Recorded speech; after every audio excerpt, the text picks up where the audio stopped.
बिस्मिल्लाहिर्रहमानिर्रहीम, अस्सलाम वालेकुम। मैं गौर बट सियासत के प्लेटफॉर्म से आपकी खिदमत में हाजिर हूँ। सबसे पहले दरख्वास्त है कि चैनल को सब्सक्राइब कर लें और बेल आइकन ज़रूर दबा दें ताकि आप तक मेरा व्लॉग बर वक्त पहुँच सके। खबर यह है कि इमरान खान की अयाशी पाजी होगी ख़त्म और अगले हफ्ते से ज़राए के मुताबिक अगले हफ्ते से इमरान खान के बुरे दिन शुरू हो जाएंगे। ये सारे मामले में बात करूँगा, लेकिन उससे पहले मैं आपसे गुजारिश करूँ कि इमरान खान का एक इंटरव्यू जो कि उन्होंने रात यानी परसों रात जो है वो दिया था एक सोशल मीडिया के ऊपर, और जिसमें उन्होंने कहा था कि जनरल फैज़ हमीद को मैं इसलिए रखना चाहता था कि सर्दियां लंघ जाएं, ठीक है, और जनाब जो है वो हालात बड़े ख़राब हैं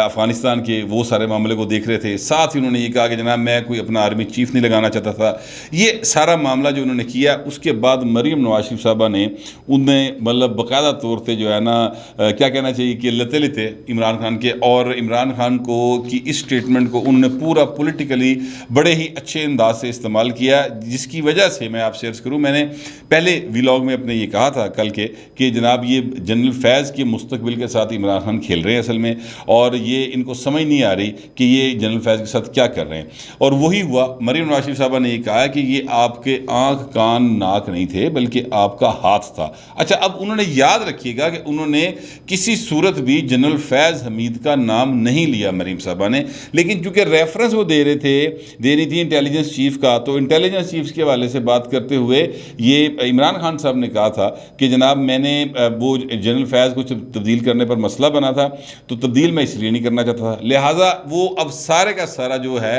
वो उस रेफरेंस में बात हो रही है जो कि मरीम साहबा ने किया। उन्होंने कहा कि वो आपका हाथ था जिसके ज़रिए आप दूसरों की सियासी मुखालफिन को दबोचते थे। अब वो हाथ नहीं रहा, तो अब जनाब आपको हो रही बड़ी तकलीफ़, और अब आपको ये भी तकलीफ़ है कि शहबाज शरीफ जो है वज़ीर आज़म क्यों बन गया। तो अब आप ये इस तकलीफ़ को बर्दाश्त करने की आदत डाल लें, क्योंकि अब आपके दिन ख़त्म हो गए हैं और नवाज शरीफ के और शहबाज शरीफ के दिन शुरू हो गए हैं। ये बात जो है ना, इसको कोई जो लोग अगर लाइट ले रहे हैं तो वो मेरा ख्याल है गलती पर है। ये इस बात को ज़हन में रखिएगा कि मरीम नवाज शरीफ इस वक्त जो बात कर रही हैं वो उनकी पार्टी इस वक्त इक़्तिदार में है, और उनके चचा जो हैं वो वज़ीर आज़म हैं, उनका भाई जो है वो वज़ीर आला है, और इस वक्त यूँ समझ लें कि शहबाज शरीफ जो बात नहीं कह सकते या हुकूमत जो बात खुद से नहीं कह सकती, वो बात मरीम नवाज शरीफ के ज़रिए करवाई जा रही है। अब ये ज़रा ध्यान में रखिएगा कि जनरल फैज़ हमीद साहब जो हैं वो कोर कमांडर हैं पेशावर के, और ज़ाहिर है उनका एक आगे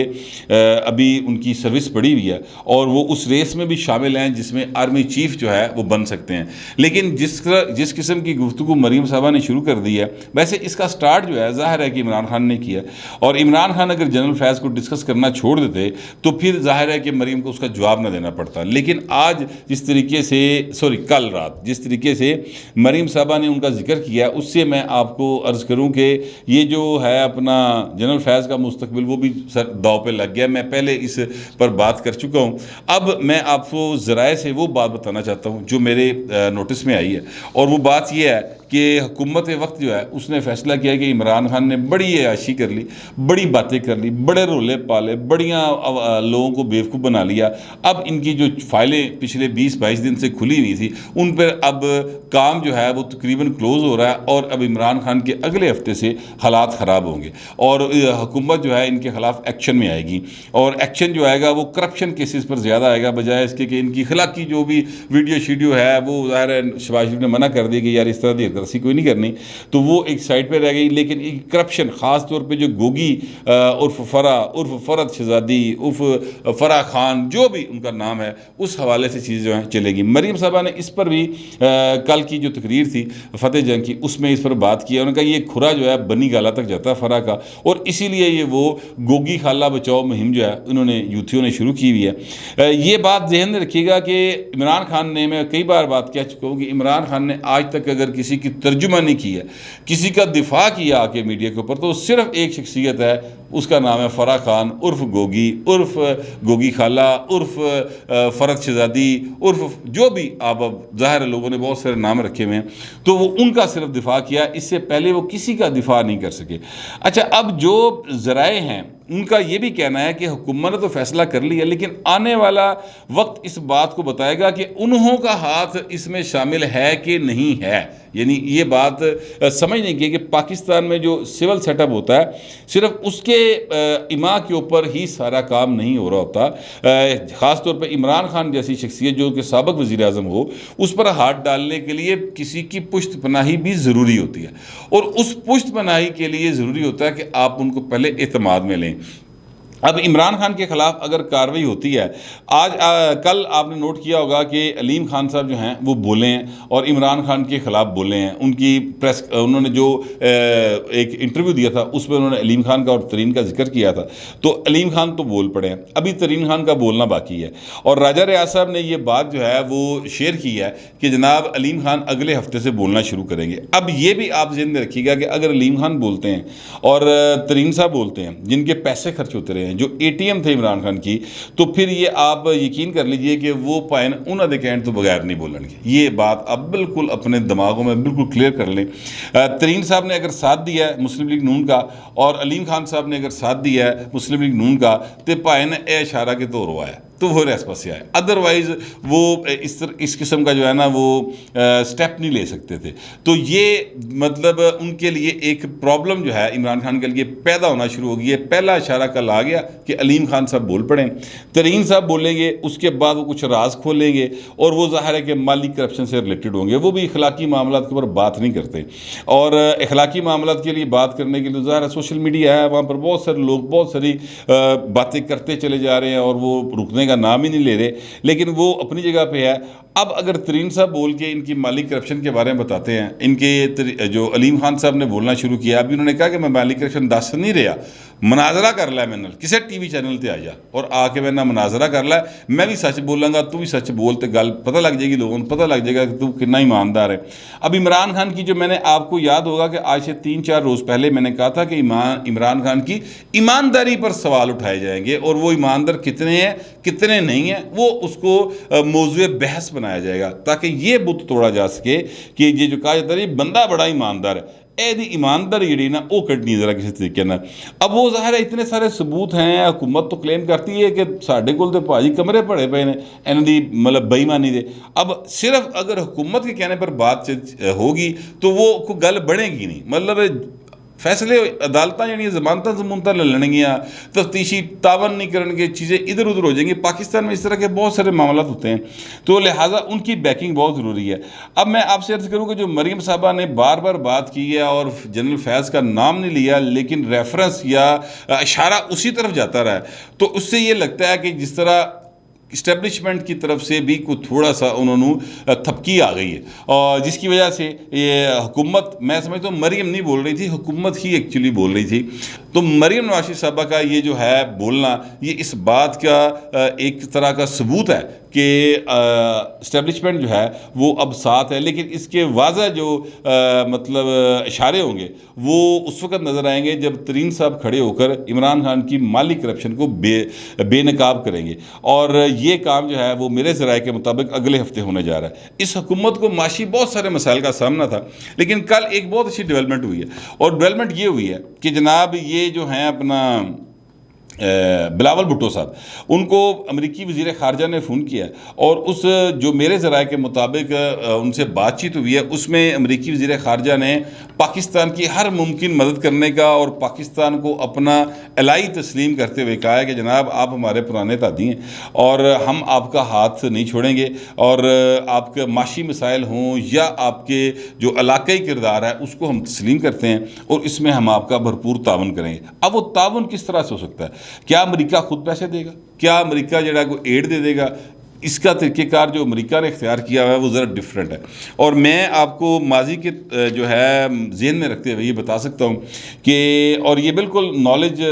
मबनी बात है, यानी मैं इंफॉर्मेशन बेस्ड बात कर रहा हूँ कि जो पेरिस क्लब है, जो लंदन क्लब है, जो IMF है, जो वर्ल्ड बैंक है, ये सारे अमेरिका के इशारे थे उन्होंने, और वहाँ से अमेरिका अब आपको मुख्तलिफ़ किस्म की इमदाद जो है वो दिलवाएगा, और इसके ज़रिए पाकिस्तान जो एक माशी मुश्किलात का शिकार है उसमें से निकलेगा। साथ ही साथ जो चाइना है उसकी तरफ से बड़े अच्छे इशारे आ रहे हैं, और चाइना भी चाहता है कि पाकिस्तान इस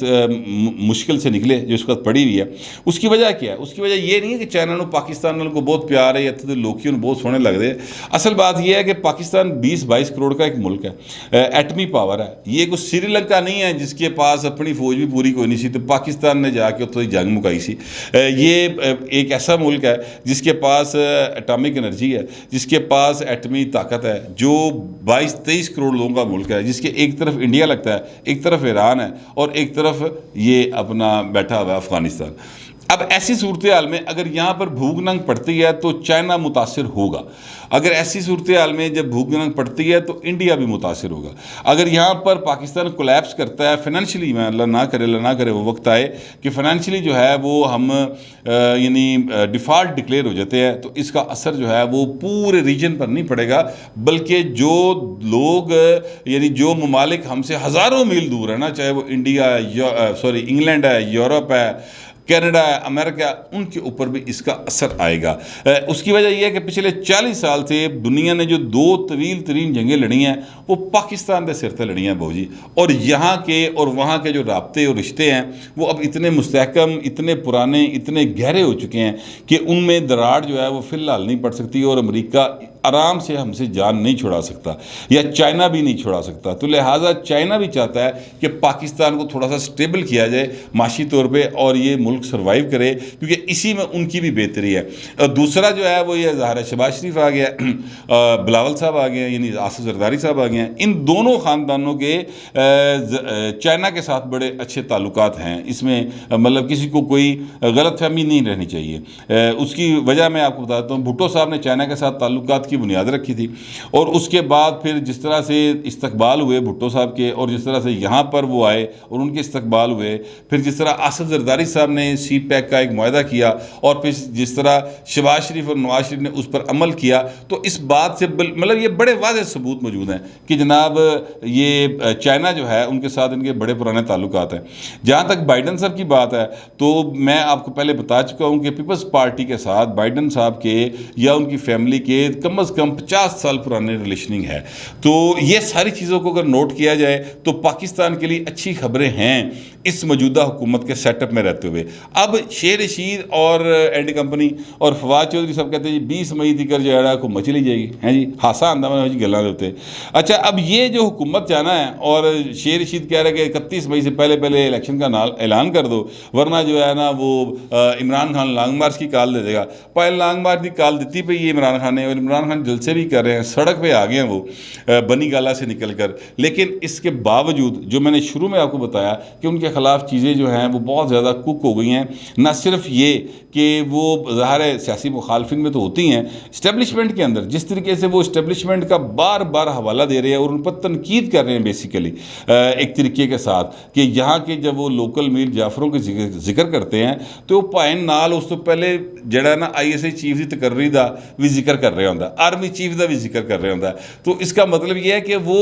नवाज शरीफ और शहबाज शरीफ को या जरदारी को मीर जाफर नहीं कह रहे, वो जिन्हें कह रहे हैं उन्होंने समझ आ रही बाबू जी। लिहाजा चीज़ें जो हैं वहाँ पर भी उनके ख़िलाफ़ हो रही हैं। और मैं ट्विटर के ऊपर जो ट्रेंड्स देख रहा हूँ या जिस तरह की मैं चीज़ों को देख रहा हूँ, मुझे नज़र आ रहा है कि अब वो सपोर्ट इमरान खान को उस तरह से रिटायर्ड लोगों की तरफ से हासिल नहीं है जो पहले थी, उसमें कमी आती जा रही है। और अब कुछ रिटायर्ड जो लोग हैं वो इमरान खान के ख़िलाफ़ बाकायदा ट्वीट करते दिखाई देते हैं। मैं उनके स्क्रीन शॉट्स फिलहाल तो आपको नहीं दिखा रहा, 1-2 दिन लंघ जान जरा वड्डे रिटायर्ड जो ना वो भी आ जाएंगे मुकाबले ते फिर मैं तुहानूं दसांगा कि जो मैं कह रहा था वो क्या है। तो अब मेरा ख्याल है कि इमरान खान के दिन तो भाएं गिने गए हैं और चीज़ें जो है उनके हाथ से निकल गई हैं। अब तो रोना पिटना है, जिनी देर रो सकते हैं रो लैन, जिनी देर पिट सकते हैं पिट लैन। वो क्या कहा था वो